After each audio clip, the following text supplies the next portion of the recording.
Good day, everybody. Welcome to episode 20 of my tutorial series for beginner players in Minecraft Java Edition. Today, we will be looking at strip mining and how to approach it, some methodology around it, and just general good practices when going through it. All right. We will be doing this in one of my survival maps, which I've played quite a few hours in. It does not seem like that on top, but there's a lot going on in other regions of this map and even below ground. But yeah, I'm going to jump into spectator mode, show you the strip mines that I've done in this map, and also show you some of the layouts that I've used. So let's just talk about strip mining in general. The idea is to do stretches of tunnels underneath the ground in which you can get ore like diamonds, redstone, lapis, gold. Sometimes you'll run into an emerald block, but those are not really important. And you will obviously use all that resources in your survival gameplay. All right, so that's the reason we do it. Other than that, you'll get a bunch of other blocks which you can use as building blocks or whatever the case might be. It's easier to show the layout of a strip mine if we go down, so let me just get down there. You'll see that I've lit up a lot of caves around this region. It just helps out spawning in some of my farms. Here's a higher level strip mine that I did higher up in the world, but there's my main strip mine right below us. All right, so in essence, you need a starting point. There's my stairs coming down, so I started from here, and what basically happened was I dug down that way. I know that because of my torches that's sitting on the right hand side. And then I went down that way, created my perimeter, and then I just started going down this one, coming down on this one, going back on that one, and so forth, and just do the entire strip mine. This is, it doesn't look like it much, but in survival mode, that's 2-3 hours of work. So anyway, I'm down at the lowest that I can get. Right below me would be bedrock, so I'm on level 58 over here, and that is as low as possible. Or the lower that you are, the easier it is to get diamonds and also other ore like emeralds and so forth. But we'll be looking at your ore levels in a minute. All right.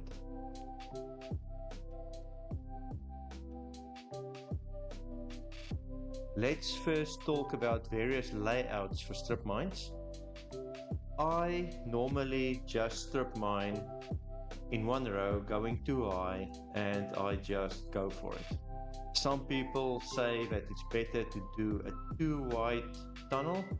Some say single and 3 blocks high. It doesn't matter. Do your own research, get your own preference in that. In the end, you just want to have the most efficient method of getting your ore that you need. All right, so just play around with it and see what works for you. I'm just going to jump back into creative so I can show you guys a few things. So let's say, for instance, that this was the entrance where I came from, and that's my stairs up. I've already done this section. I've already done this section. You can use any method, a block that you place here, a door, a sign, whatever, to show that I've done this section and there's nothing on the other side that needs to be done, and you can continue with the rest of your farm. If I wanted to continue that way, I would obviously dig a tunnel all the way that way, count out 2, and go down for my next strip mine, or my next section. So you'll see that I have 2 in between every branch that I dug out. So 1, 2, dug out, 1, 2, dug out. And the reason is I will be able to see ore down there, I will be able to see ore in this layout or up there, and it is normal not to miss too much ore. There might be some ore lower below us. I was a bit high on this, so there might be ore down here that I've missed, but it is what it is. Just to show this again, that is bedrock. In survival mode, that is impossible to break. You can't break that block. And this is also the bottom of our world. So if you would have dug through that, you fall into the void and just die, even if you're in creative mode. All right, that doesn't matter now. So find whatever method works for you. I mean, you can block it off with a block here, there, whatever, to show you've done this. Use a door, use a sign. I think not to block them off, basically because I do it in a grid. Let's just go back there again. So I go down and I make sure that I come back with that tunnel over there, go around. I basically create one big square or whatever we want to call it, and then I go back and forth and do everything. So if I hit the tunnel on the other side, I know that I've done the entire section. Count down 2 to the other side and come back down and just continue in that pattern. All right. So that's why I normally do not block off my sections that's done, but there's various methods out there that works for people. So depends on what you want to do. Something that I normally do is to put down signs and do something like this and just say exit. And it might be that I run down this, get to the corner down there, and there's another sign with an arrow that shows me to the right or the left, whatever, but I will be able to find my exits. So do use these, because sometimes it can be confusing and you won't know where your exit is. I also just saw this over here. I've dug a 2 wide tunnel. Normally I just do a 1 wide, but this is one method of doing it. All right.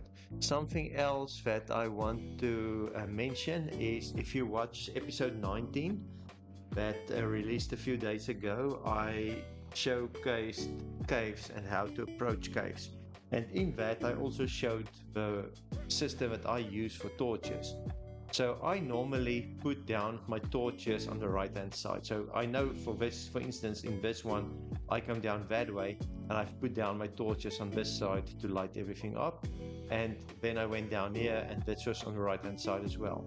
So for this one, I came up this way. It doesn't matter. All I know is if that is on the left hand side in my world, that is also a way to the exit, because I know I came from that way.